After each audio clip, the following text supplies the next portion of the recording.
Hi, everyone. My name is Shuo Chen. I am a former entrepreneur, now investing in entrepreneurs and teaching entrepreneurship at Stanford and Berkeley. I'm also a board member of Decode, the largest tech and entrepreneurship community that's hosted between Berkeley and Stanford. And I'm really excited to be sharing with you today some of the top tactics for founders to tackle some of their most pressing challenges. So for today, I'll be answering one of the most common questions we get from founders, which is how to do founder-led sales. So let's dive into some of our top tactics for today. Well, first of all, don't be afraid to go after the big fish. A lot of founders start small, fearing that they'll waste an important intro before their pitch is really polished. But really, founders need feedback from their biggest potential customers as early as possible so they can build effectively.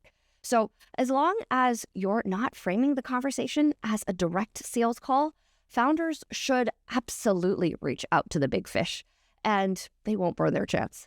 In fact, it's important for founders to build these important relationships early on. Instead of framing it as a direct sales call, instead, you should frame it as an expert interview. And this is what we call the expert interview hack. So people generally love to share their expertise, and founders should leverage that to frame the conversation as an expert interview to understand the needs of your potential customers. Ask questions like how these folks are viewing their industry. What are their insights about the market?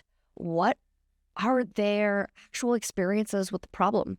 And start with that open conversation and see what you learn about the problem and the industry in the space.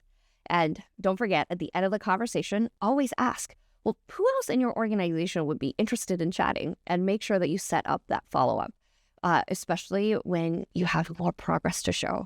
And you want to show appreciation in a few months' time to say, thank you so much for the feedback, and here's what I've done since then.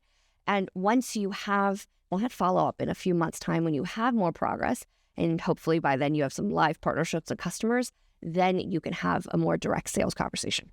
And lastly, keep in mind that it's important to write cold emails that don't get ignored. We all have to write cold emails all the time. You want to start by focusing on common ground. Whether that be alumni ties, past companies, or even shared investors, you want to ideally target people who can have some sort of rapport, or you can generate some sort of empathy from. You want to ask questions like, are you thinking about this the same way? Or I've struggled with this problem personally. If you are too, check out how I'm thinking about this. And of course, conferences are amazing opportunities for talking to people who you know are interested in the same topics as you are. Just make sure to research who will be there in advance and reach out in advance to schedule meetings. And of course, make your call to action super simple and specific. Say, hey, these are my 3 available times. I would love to chat about XYZ specifically. If you might be available, please show which option you're available to, or I can shift other times around to make it work for you. Just make it easy for your potential customers to say yes to you. With that, we'll chat more about another top Ask Founder question the next following week. Thanks so much for tuning in.